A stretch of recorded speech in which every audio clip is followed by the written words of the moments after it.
Hello everybody. Hope we are all having a wonderful evening. Sorry, I'm a little bit flustered because literally as I went live, my light turned off, so that was fun. Yes, hi everybody. We have got so much to talk about. We have got more Eurovision 2021 songs, a lot more actually since I last spoke, which was only a few days ago, 2 days ago to be precise. Yes, we have now got, I think, like 6 more songs, including a national final that suddenly came out of nowhere, and Flo Rida, which came out of nowhere. It has been a pretty manic 48 hours, I would say, for the Eurovision community. And it's only going to get crazier over the next few days because we've got a song every day, pretty much, I believe. And yes, we just literally, as I was about to go on as well, about 10-15 minutes ago, we got told the UK's releasing their song on Thursday. So that's another fun thing. Anyway, let's talk a little bit. So hello, everybody. Hope you're all doing well. Whether you're watching live, whether you're watching back, leave a comment, leave one in the live chat, leave one down below. Let me know what your thoughts are about the 3 countries that I'm going to be talking about in this video. So we're going to be talking about Russia, who just selected their song, San Marino, and Italy. Now, obviously, there were 3 other countries that selected on Saturday that I haven't talked about: Denmark, Portugal, Estonia. I will get to them at some point, but we have hit the point where I'm going to have to pick and choose, and I'm picking the 3 that I'm probably more interested in right now, unfortunately, for fans of Denmark, Portugal, and Estonia. Hello to everybody who is watching in the chat as well. Hope you're all doing well. And yes, so let us begin with the most recent one. Which was about 2 hours ago, when I'm filming this, when I'm live streaming this. We have to talk about Russia, who unfortunately are not sending Little Big again. That was obviously the big hype. Was this a national final just for Little Big? Would Little Big be in it? They were there, they performed, and then they said they weren't going to Eurovision again because they didn't think that they didn't want to compete against Uno, their song from last time, which completely fair. I get it. I think other than Iceland, Dahi Frere, there isn't really a song from last year that hit people as much as Uno did. I think Uno and Think About Things were the big 2, and I think inevitably, I think Dahi's very brave by coming back and seeing if he can do it again and capturing people's attention. And Little Big decided that they didn't want to risk that, which is perfectly acceptable as far as I'm concerned. I don't blame them. But that meant that we ended up with a 3-song national final out of nowhere. We didn't know any of the acts beforehand. And we ended up with Manizha singing a song whose title I cannot pronounce because it's in Russian, but it's called Russian Woman. And I'm probably going to surprise people by saying I quite like it. I'm seeing a lot of negativity around it already, and I think it is, again, the Little Big comparison, where people are like, this isn't Little Big, we wanted Little Big. Why isn't this that? Why isn't this Uno? Why isn't this Sex Machine? And just put that all aside. I think by itself, Russian Woman is, I think it's really enjoyable. I love Russia singing in Russian, hopefully. I hope that they don't translate it. I would be very surprised if they did. And obviously there are bits of English. But I think it's fun, and it's a completely different thing to what Russia have done for years, decades almost, it feels like, at Eurovision, where they're actually doing something out of their usual style. It feels like it's got a sort of like native, like there's almost that turbo folky kind of sound. Obviously there's a lot of sounds and styles going on, but yeah, I think I just enjoy the fact that it's something different from Russia, and it's a different kind of artist. It's not somebody who is a massive star or is somebody like a Yulia Samoylova, where there is a inherent built-in story, which they were going for with that, and I don't think they should have. Yulia was not a story point, but they were very much trying to push that, unfortunately. But I think that Manizha is very she seems like a cool kind of artist. She is born in Tajikistan, so I think she is the first ever Tajiki Eurovision artist, which is pretty exciting. I would have loved it. Maybe they'd have incorporated some of that in the song. And from what I understand, the song is pretty much a tale of like Russian women through history and like how they've become more than just like the woman of the house, effectively. You know, that they are able to do more than that, which is cool in itself, I would say. And especially it is International Women's Day.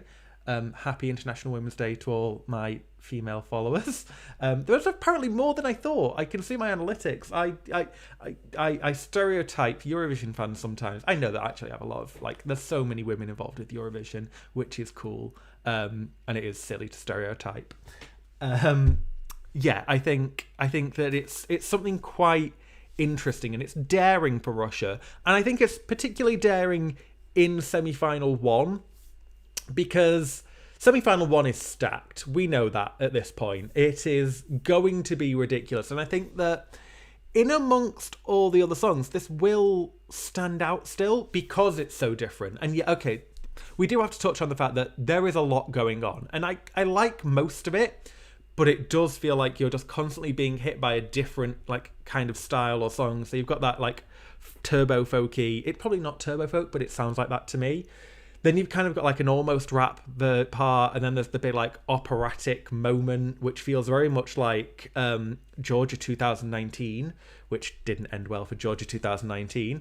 I think there is so much. It might be a lot to take in first time.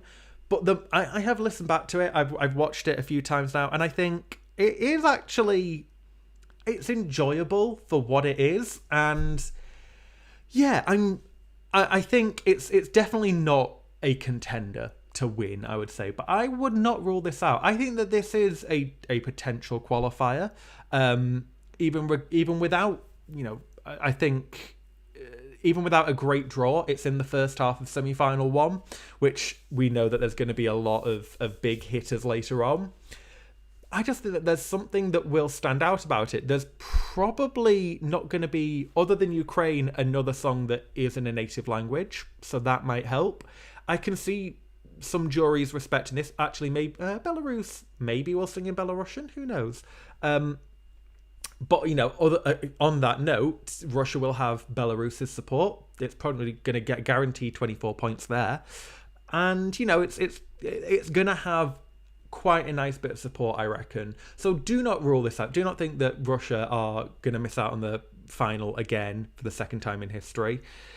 I am actually kind of pleasantly surprised because I think the first 2 songs in the national final were not great. But then this came along, and actually at least all of them were of a different style. It was a very weirdly thrown together kind of feeling national final. There was something off just in the entire thing, but for what it was quite entertaining, and I think it has produced a genuinely good song. And I think when you look back on like the history of Russia at Eurovision, I think this will stand out in a positive way, because I am a little bit sick and tired of like the Tolmachevi sisters, Dina Garapova, Polina Gagarina, all great singers. I like all their songs in individual ways, but it was all very much the same old. And then Sergei Lazarev came along and it was all stage show with diminishing returns on the actual song by the second time. And I just think that it's cool that Russia have done this. And even Little Big, one of the biggest bands in Russia, Russia have gone kind of indie in a weird way. I don't think Manizha's like a big star, but yeah, I'm all of this is to say I'm surprisingly positive going into this, and I haven't really been a big positive Russia at Eurovision recently. But hey, if I have to be the outlier on this one, I am happy to be the outlier on this one. But let me know what you think about Russia. Do you like Russian Woman? Do you like Manizha? What do you think the chances are of it? Let me know in the live chat. Let me know down in the comments. As it is an evening stream for me, I do have some gin. So I'm going to partake in that whilst maybe if you are in the live chat, you can leave your comments during this short gin break. I should have really had vodka. I don't have any vodka in, but it would at least fit with the Russian theme of what I'm talking about. And also I have realised that I've got red, white and kind of blue lighting going on. Maybe I'm like covert all of a sudden. It's I'm not going to finish that sentence. I was going to say something that I immediately would have regretted saying. Go figure. Okay, let's have a look at the chat. There's a lot of people commenting, actually. So hello, everybody. If you are new here, please do subscribe if you haven't already. I live stream quite often these days, more than I thought I would. But I will say, and this is completely going off topic immediately, but I am just so thankful, actually, for everybody who has been watching, in commenting, and just, yeah, it's been lovely. And yeah, I have constant anxiety about these kind of things, and just expecting that nobody will ever say anything. And there always are lovely comments, and it actually does really mean a lot. So thank you all. He has one sip of gin and he gets emotional. Go figure.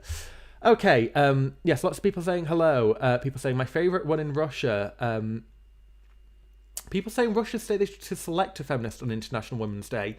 If they did, then you know what? Fine. Actually, like. It's that, in a way, it's progressive. I'm quite in favour of that if they wanted to do that. But I think regardless, I think it was a good song. I would enjoy this if it had been entered just internally. I think it would have been quite good. So yeah, why not? Natalia Gordienko was supposed to perform, and instead Philip Kirkorov did. Again.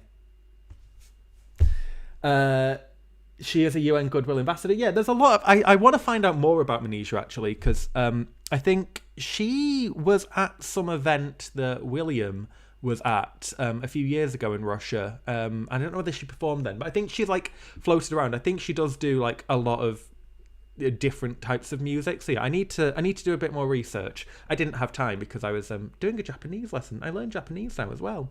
So, konnichiwa to any of my Japanese viewers. Konnichiwa would be something that I could say anyway, so that's not really there we go. What are the other comments? My favorite part of the Russian international final was Polina's performance, but I think Russian women will grow on me. Yes, Kevin. Yeah, I think this is one where I think the more people listen to it, it might grow on them more. I think the odyssey of the national final, much like with Moldova, where I think there was kind of an initial negative reaction in some parts to Moldova because of the national final live. So it wasn't a national final, but the live stream presentation didn't help. I wonder whether that might be the thing with Russia. People need to take it out of context a little. Throwing back to Lost and Forgotten Days, eh? Yes. Yeah, Peter Natlich. I hate 2010 Russia, though. So, yeah, I think that there's probably like some other one that I can't think of where Russia have done something a little bit different. I guess Lady Alpine Blue, that was a whole thing. There's a lot of like oddities in Russia's history when you look back in that like naughty section, which haven't been great. But I think this one stands up. I'm going to keep on being positive about it. Somebody asking what gin is it? It's a bramble gin, actually. So there we go. Okay, right. We have talked a little bit about Russia. Keep letting me know your thoughts about Manizha over in the chat and Russian Woman. Let us move on to, I think we'll go backwards now. And we'll talk about Italy and Måneskin, who won San Remo. And I will just say San Remo was amazing. I've never been a huge San Remo fan. I will watch the final and I'll tend to like watch it in and out, but I can't usually go through the entire week.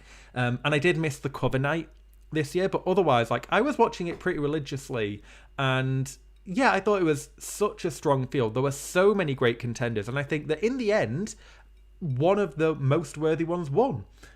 And maybe that will surprise people, but I love when rock is done at Eurovision right, and when Italians do rock right, they are so good at it, and this is a prime example. So yes, Måneskin are singing, I think I get this right, Zitti buoni. I think I said that right. Let me know if you're Italian, or you can speak it in the chat or in the comments if I butchered that. And obviously they are Måneskin, kind of, but they're also Måneskin or Måneskin because it's a Danish word. So they kept on saying Måneskin in San Remo, so I'm just going to go with that. I think it's just a genuinely great rock song, or like kind of there's elements of pop rock, but they just feel so authentic. They really seem to like love what they're doing. I love the outfits. They always brought something different to the stage. Can't wait to see what they do in Rotterdam on that front. And yeah, there was an amazing like run in San Remo in the final on Saturday where I think it was Måneskin and then Madame and then Achille Lauro and then it was La Rappresentante de Lista, which were like pretty much like my favourite moments. There was like three of my favourite songs, including my favourite song, which wasn't Måneskin, it was La Rappresentante de Lista. And then Achille Lauro being Achille Lauro and amazing. Yeah, that was a pretty amazing like 20-minute period, I will say. So yeah, great. And I was so happy. Like I had to tap out and I went to bed and I was like, I wonder who'll win who'll have won I wake up. And it was Måneskin. I was like, amazing. Really, really happy. Yeah, I think the good thing also in their favour is they don't really have to cut it much for Eurovision. I think at the moment it cuts in like 3 minutes 20 and they can probably trim some of the instrumental out and then they might just have to like snip away at a verse or something, which works so much better than something like Occidentali's Karma, where obviously like the cut for that completely kind of just like took the energy out of the song. They had to bring the gorilla on much earlier. There were lots of problems there, whereas this feels like, because it's also a rock performance and they just perform it, you can get away with having to cut things because it's so much about what else is going on. If you lose 20 seconds of it, it's not going to be the end of the world. So yeah, that's another positive. And I think rock at Eurovision has a kind of odd history. So obviously Lordi won. Whether you count whatever you count Lordi as, whether it's like Schlager rock or just pop or rock or metal or whatever you want to say they were, you know, it's a different style. And then you look at, you know, I can't really ever compare it to, I can't think of another one that I would compare it to. It's not AWS. It's not like Terra's Bet Sunny or Identitet or I'm trying to think of other rock songs recently or Midnight. I suppose it's almost the closest one you might say is something like Midnight Gold, but it's got more of a rock throughout it, whereas Midnight Gold obviously had slightly different tones. But yeah, I think that there's a lot of potential there, and I think that juries will probably respect it. I think, unfortunately, it will have the same issue where it's going to lose the same televoters and the same juries, I imagine. And then I think that there will be maybe a slightly younger or like the middle-aged audience might go for it. I'm not saying there aren't old rockers, do not get me wrong, but just historically you'd imagine that. And you look at like AWS didn't do great on the jury, and I don't think Midnight Gold did other than the UK, which gave it 12 because the UK is going to UK. There's going to be some struggle for it there, but I think that there will be. I don't think it's going to challenge for the win. It's definitely like in my top 4, top 5 at the moment. I think that it's gonna have people that love it. There were definitely people that will love it and that they will vote for it. You saw it in the televote in San Remo. They got, I think, over 50% of the final televote and just blew the others out of the water, which it says a lot at San Remo. Like I think it's one of the higher ones that I've ever seen, and that means, you know, there are people that if they really love Måneskin and Zitti, though, they will vote for it, which will help them a lot because, again, you would much rather be loved by a sizable portion than liked by everyone. Because if everybody likes you, they're going to vote for the person that loves. They're going to vote for the song that they love. It doesn't matter whether you want to be liked, be loved. And it's the same. Like if that means that people hate you for it or hate the song, then they're lost. But they're still like, you know, ultimately, you're playing for the people that will vote for you. So yeah, I don't think it's going to be a contender like Italy have been in recent years, but I think that it's, you know, Italy, you know, I suppose La Mia Città had rockier elements, but it just didn't work, unfortunately, in Copenhagen in 2014. I think that it's definitely going to do better than that. They're probably aiming for like lower half of the top 10, I would say right now. Again, I'm saying this with nearly half the field still to go, so everything is up in the air. It depends where they perform. Who knows? There's so many variables, but that's kind of where I would see it. But I don't see it like cracking that top 5. Would love it if they did right now, though. Definitely. What else did I say? Yeah, I bet to like all they need to do is just keep that mood when they get to Rotterdam. I think with San Remo, I feel like the camera cuts are a bit more fluid. They can kind of, you would see the same shots often with some of the performances, but with Måneskin, I think they were going all over the stage. They were doing slightly different things, and that's more flexible. Whereas at Eurovision, because of the way that the camera system operates and the program that they use, that I can't remember the name of, it has to be much more precise. So they're going to have to just be wary of that. And I hope that doesn't take it out of them. But it's not going to be an Occidentali's Karma where I think they'll get sick of the song, because also there won't be pre-parties, which will help, which is sad. Do not get me wrong. I'm going to miss pre-parties. Support the London Eurovision party if you haven't already and if you can. But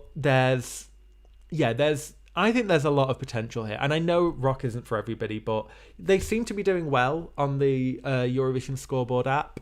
I prefer it to Finland. I know a lot of people are saying, oh, they're so similar. They're really not. They're so different. Please don't compare them, because that's like saying all types of pop are the same. They're not. Yeah, I'm very much excited about this one. And I'm not often a big fan of Italy going in. I think I liked Occidentali's Karma, loved that, but otherwise, the last few years, I wasn't a big fan of Soldi at the time. I wasn't a big fan of Non Mi aveva fatto niente. Didn't really like Fire More until like the emotions came from it. So yeah, I'm happy that I can support Italy a little bit, and there will be an allotted time for me to rock out a little bit on the Saturday night grand final, which is great. And I also think it's perfect, very much like Germany and France in a way, that these, and Netherlands actually, that all of these, the finalists, the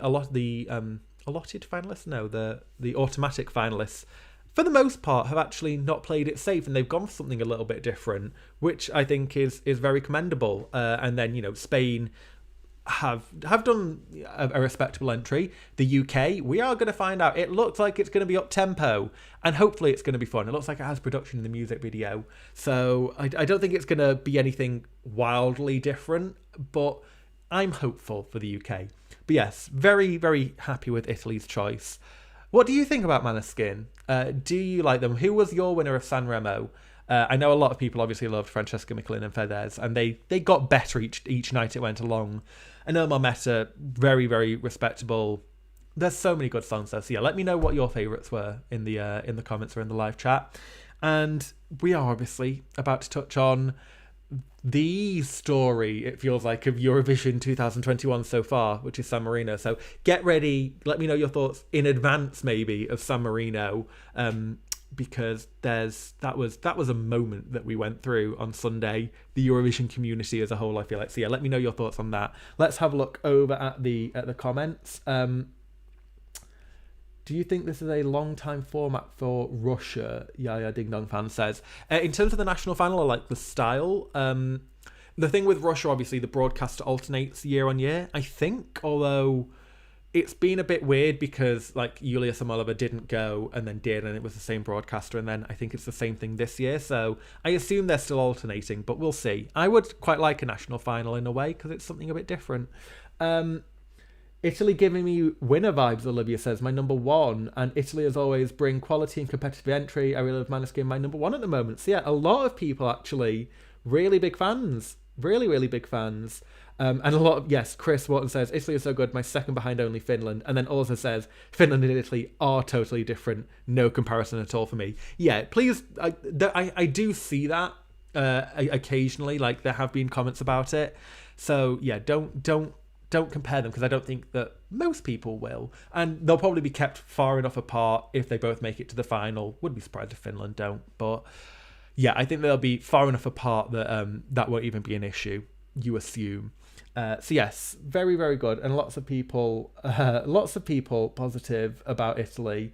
Kevin Oz says, don't have enough patience to watch San Remo. I wanted Francesca and Fedez to win, but I'm happy enough with Måneskin. Yeah, I think genuinely Italy had probably like 8 or 9 solid choices that I think would have all done well, varying degrees of well, but I think that they made a very solid choice. So yeah, okay. It has come time let us talk about San Marino. So, if you weren't on Eurovision Twitter, which is a fun place to be at times, you may have missed on Sunday when a leak came out of the San Marino song, which had been delayed and we weren't certain why. And Senhit, has been doing amazing stuff with her freaky trip to Rotterdam. Don't know where the budget is coming from for all this. I think Luca Tomasini, which is the artistic director, must have a lot of money because some of the stuff they've been doing has been really pretty great. And, the music video for Adrenalina, her song, is also very strong. We'll get to that in a second.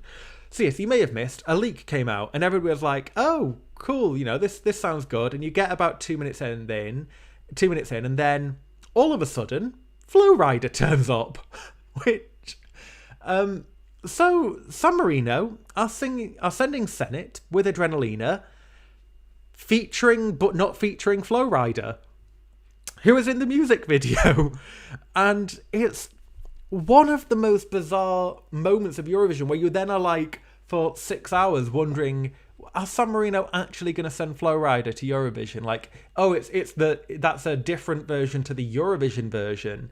And, that he's not listed in the songwriters. Oh, wait, now he is. And then so much back and forth about it. And then, it turns out, in theory, and in the music video and in the production, Flo Rida is part of San Marino's song for Eurovision 2021.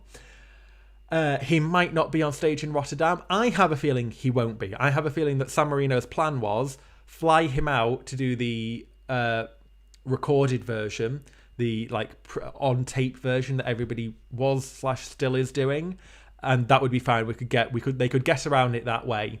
And then now that everybody's having to go to Rotterdam and quarantine, I would be surprised if he would quarantine for 2 weeks for this. But then again, and I mean this in the nicest way possible, what else is Flo Rida doing right now? Because I hadn't really thought of him for 3 or 4 or 5 years until the other day, and suddenly Flo Rida was trending on Twitter.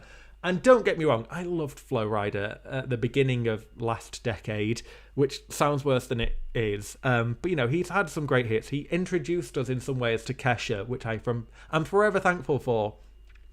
And he's appeared on so many other people's songs. So yeah, I think that's really cool. But aside from Flo Rida, we have to talk about Adrenalina outside of that context. And Senhit has brought a complete banger. I do think it's probably a little overhyped at the moment. I think it's currently number 1 on the Eurovision scoreboard. The odds are dropping constantly, it feels like. I don't think it's a winner. I really enjoy it. I would be very surprised if it didn't qualify, even if they get a rent-a-rapper in to do the version in Rotterdam. I think that it's a genuinely entertaining song. It's got a lot of cool elements to it. I think that the production, the stage show is probably going to be epic. Again, they seem to have some kind of finances or production behind it. They have an artistic director who knows what he wants to do. And it's a glow up on last year, which was a glow up on San Marino, as usual. There's a lot of just positives about it. Now, yeah, I don't see it as a winner, but it's very enjoyable. It's in a good semi-final. It's in semi-final 2, which is better for them. They have, a little bit... They have all the high up-tempo songs, particularly in the first half, but I think, they've...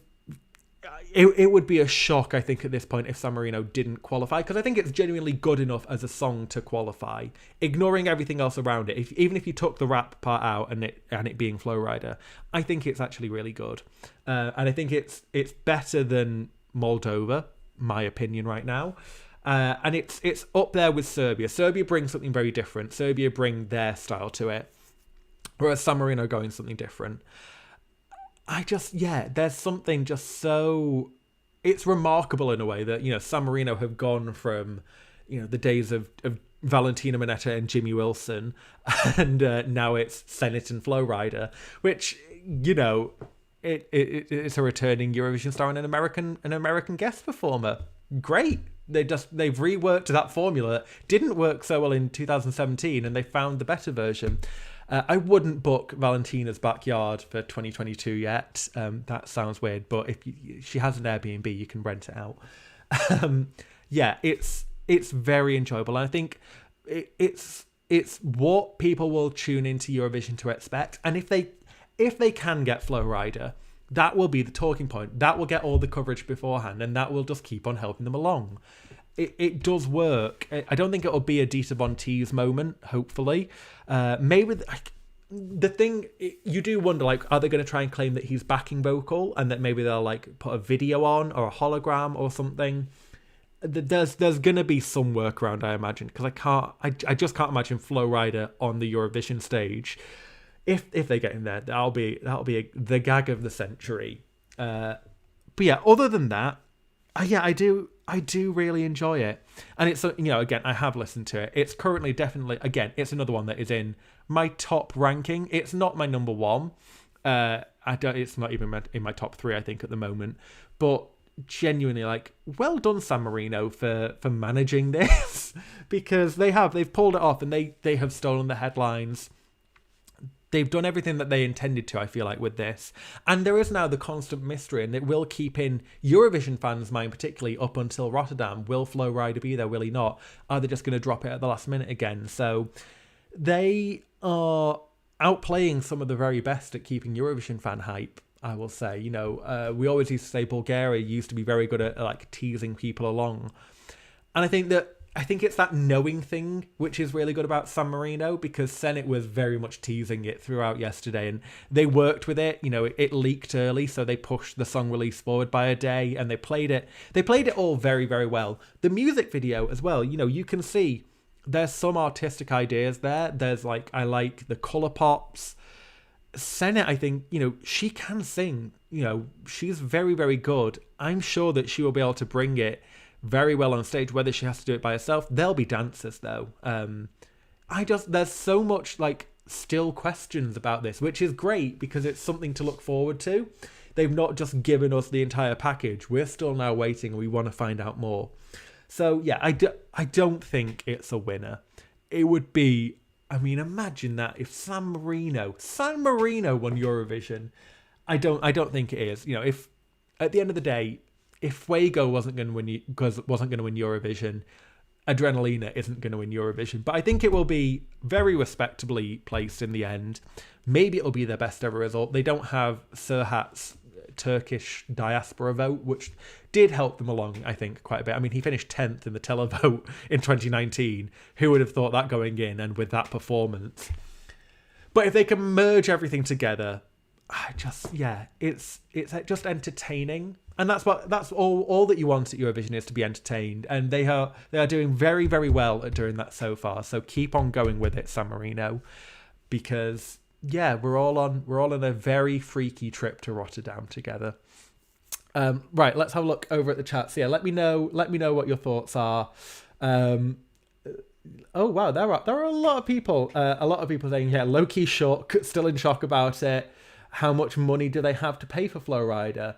But he's not that big of a deal anymore. So I do. There's money somewhere in this, and I don't know where it is. Does it matter at the end of the day if they can get him? It's not just Flo Rida though. You look at the entire list of people that wrote Adrenalina. The Joy and Linnea Deb are on it. Flo Rida also wrote it. There's somebody else who I don't know whether it's Jimmy Joker, but another big name from the Eurovision songwriting community has been part of this. They've got their revenge for being outbid on Cleopatra, I think, in the end from last year. So, although we don't know what Azerbaijan are going to do, let's see what happens there. Maybe they're going to one-up them with... somebody said, Azerbaijan will have Pitbull now, or somebody like that. And obviously, Flo Rida hasn't had a massive hit recently, but I think that was almost maybe a purposeful choice, because I think I was looking at his Wikipedia page and it was like 2015, and then there wasn't really anything. I think he's been working on albums and other things, but he was consistently like putting hits out for year upon year upon year. So he's not lost anything. He's still very, very good. I'm sure that he will perform very well if he is on stage. But it's just gonna be weird seeing what happens there. Olivia says, I'm a little scared to get attached to the Flo Rida version in case he is not actually going. So I think they will have a rap part. It might not be Flo Rida. It'll be the same verse other than him saying Flo Rida at the start, I imagine. Will that work as well? Probably not. But then again, do you have the story that San Marino can say where it's like, oh, San Marino, we're meant to have Flo Rida. This is me trying to do Graham Norton Irish, which was not good. I apologise. They have another line that they can go with. So yeah, it'll definitely be that part will remain, but it might not be Flo Rida. We'll wait and see. And I think it's a shame in a way that so much of the talk is about Flo Rida, because Senhit herself is great, and like I said, all of her like covers that she's been doing have been really entertaining. Some of them very very very artistic. She's really been nailing it, and I think one of the best things about San Marino is all of the artists have cared so much about Eurovision, and they really want to get involved. Serhat, you could tell, genuinely cared. Valentina, obviously. Jimmy Wilson, I think, still gets involved. He still does little things here and there, or like talks to fans. The only exception, I guess, was 2015, and that was just because they were kids. So yeah, I don't, they don't have to be involved if they don't want to, but I think that there's a genuine like love and adoration from Eurovision fans for San Marino because they are the plucky underdogs, and then the acts give it back. So yeah, very very nice to see. Sorry, I can't. Plain side, yeah. If this spray gun doesn't have an equivalent toy, maybe it will do it in the end. Possibly. I think that there's a lot of strong songs though already, and I think that Lithuania as a pop entry is a little classier. Will probably get more jury appeal. I think France probably have something very different. Iceland, Bulgaria. I think that there's enough other songs in the mix that I just don't see this getting enough, probably jury support, which also tanked Fuego in the end. Well, I mean, Fuego didn't win the televote. But you know what I mean? I just don't see it being quite there, unfortunately. You forgot Mio Dio, to be honest. Everyone forgets them. Yeah, I mean, to be fair, Senhit was sort of like always mentioned for a while, but I guess before the San Marino return in 2012. No, when did San Marino return? Senhit was 2011 maybe, and then it was Valentina. So it's like the 2012, the Ralph Siegel era onwards, the Valentina era onwards. I feel like everybody started to get attached to San Marino. So after that, I guess Valentina kind of sparked it because of she is the Eurovision icon in a way of the last decade. In a way, yeah. And other things, it will get top 10 with televote. If they get Flo Rida in Rotterdam, the shock will guarantee a top 5 televote. Yeah, there will be. I mean, this isn't somebody that is famous in one country. This isn't, it's not Macedonia sending Backstreet or MERJ, whatever they were called. It's not, Adita Von Teese, where you couldn't really see it. He's such an integral part of the song in a way, and he was so huge. Everybody will remember who Flo Rida was, I reckon. So they really do have a wild card there, and San Marino will be a wild card. But yeah, we'll have to wait and see. We'll have to wait and see whether he is there or not. But I kind of hope for their sake that he is, because I think it'll do wonders, and it will open Eurovision up a lot. Did Flo Rida see Fire Saga and think, I want to be part of that? Maybe that was it. Anyway. So those are 3 of our latest Eurovision tracks. As I said, there are some that I can't touch on right now, and there'll be some over the next couple of days that I probably won't have time to talk about. But I'll probably be back on Thursday, where we'll definitely cover the UK song, and then a couple of others that I will choose which ones as and when we go. Let me know what your thoughts are on Russia, on Italy, on San Marino. Where do they rank in your rankings at the moment? Who's your number 1 at the moment? Because I think we're over halfway through now. We've obviously got Albania's final version. Ukraine are releasing their final version tomorrow. So yeah, we're starting to get a bit of a field now. We can't really say qualifiers yet, in terms of like the final semi-final, you can't say a top 10. You probably could, but you know what I mean. Words, English. And yeah, so let me know who your top 1, 2, 3 are, whatever it might be. Let me know in the comments, and we will see where we're all at. Because yeah, this is going to be a busy period of Eurovision songs, which is very exciting. And until next time, stay safe, be good, be nice to each other. Remember, it's only a song contest. Have some fun. let's get excited to listen to a lot of Eurovision songs. And until next time, I will see you later. Bye, guys.